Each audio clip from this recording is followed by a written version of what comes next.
పేదలను రేవంత్ సర్కార్ పట్టించుకోవడం లేదు. బడుగులను నయవంచనకు గురి చేస్తోంది. ఇందిరమ్మ ఇళ్లు ఇస్తామని కల్లబొల్లి కబుర్లు చెబుతోంది. అర్హులకు దక్కాల్సిన ఇళ్లను కాంగ్రెస్ కార్యకర్తలు గద్దల్లా తీసుకెళ్తున్నారు. సూర్యాపేట జిల్లా తుంగతుర్తి మండలం వెలుగుపల్లిలో ఇందిరమ్మ ఇళ్ల కేటాయింపులో అక్రమాలు వెలుగులోకొచ్చాయి.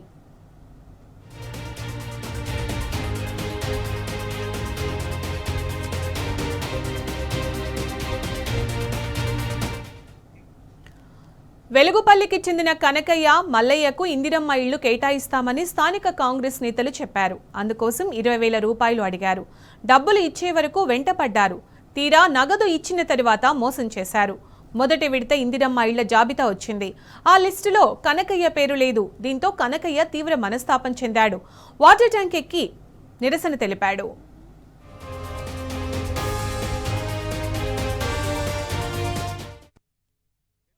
రమా 50,000 రూపాయలు అడిగిర్రు. ఇప్పుడు పెట్టేటోళ్ళకు కూడా అదే అడుగుతున్నారట. ఇప్పుడు పెట్టేటోళ్ళకు కూడా అదే అడుగుతున్నారు.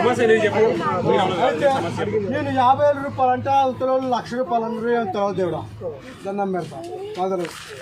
అయితే అప్పుడు సంవత్సరం కింద ఫస్ట్ లిస్ట్లో కాంగ్రెస్ చెప్పు వస్తున్నా అంటే మరో 1,00,000 చెప్తే నేను 20,000 రూపాయలు గుడిపల్లి నడితే ఫోన్పే చేసి ఫోన్పే చేసి ఏది అది మరి వాళ్ళకి ఇష్టం శాస్త్రావరు ఏమన్నా వర్క్ చేసిన.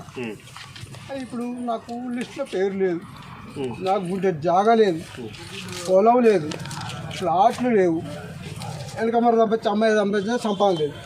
మీరు ఏం చేస్తారో నాకు తెలియదు. కానీ నాకు ఇల్లు కావాలి. మా ఈ 35 ఏళ్ళ కింద కాంగ్రెస్ ప్రభుత్వంలో వచ్చినాయి టంకలిల్లు. వచ్చిన వాళ్ళకి వచ్చినాయి తప్పించి మా అమ్మాయి కూడా గుడిసెల్లో బతికి చచ్చిపోయారు.